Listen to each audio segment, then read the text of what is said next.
Paris.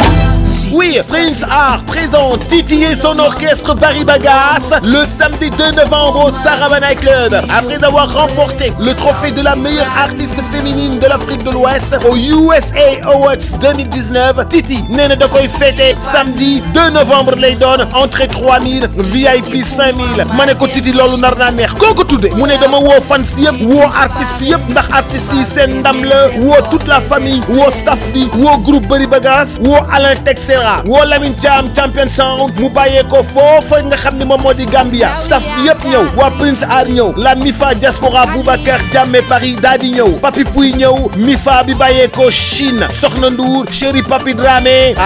Mifa Dakar Choui Mifa Mbour Diarra Fall Mifa Rufisque Pape Mifa Diacksao Fatsi Mifa Kaolack As Thiam Mifa Guédiawaye Golf Pikine Parcelles Assainies Médina HLM Mbao Colobane Khadim Kassé di sama tailleur bopp